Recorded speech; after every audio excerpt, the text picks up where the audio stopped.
आदित्य ठाकरे आज नाशिक दौऱ्यावर आहेत। नाशिकच्या तपोवन परिसरामध्ये झाडांची ते पाहणी करणार आहे। दुपारी नाशिकमध्ये पहिला कार्यकर्ता मेळावा घेणार आहे।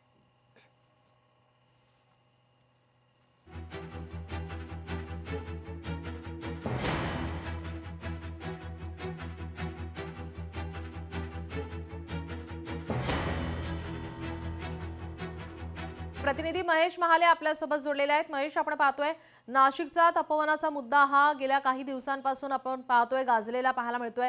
आदित्य ठाकरे आज नाशिक दौऱ्यावर आहेत, या ठिकाणी पाहणी सुद्धा करणार आहेत।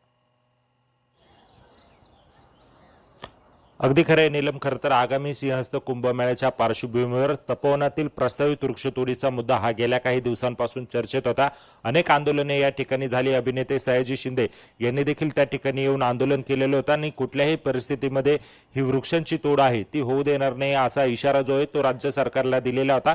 आणि या सगळ्या पार्श्वभूमीवर अजूनही तो निर्णय प्रस्तावित असला तरी आज मात्र ठाकरेंच्या शिवसेनेचे युवा नेते आदित्य ठाकरे हे नाशिक दौऱ्यावर आहे आणि आज ते तपोवनातील साधुग्राम या ठिकाणी ज्या ठिकाणी वृक्षतोड होणार आहे त्या ठिकाणी त्या जागेची पाहणी करणार आहे।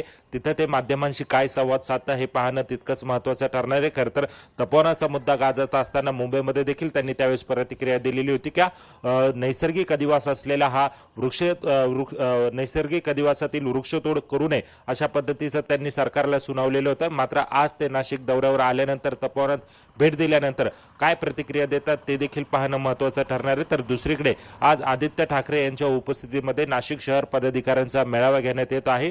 2 दिवसापूर्वी आपण जर बघितलं असेल तर ठाकरे गटाचे माजी महापौर विनायक पांडे आणि यतीन वाघ यांनी खरं तर भाजपमध्ये पक्षप्रवेश केलेला होता।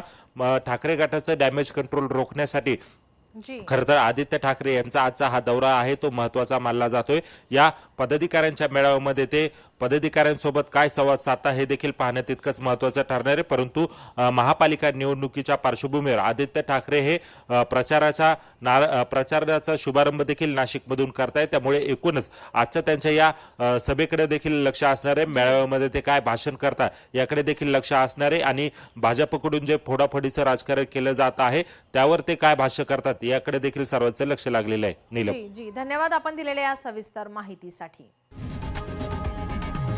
लोकशाही मराठी ऐका, पहा, जागरूक रहा।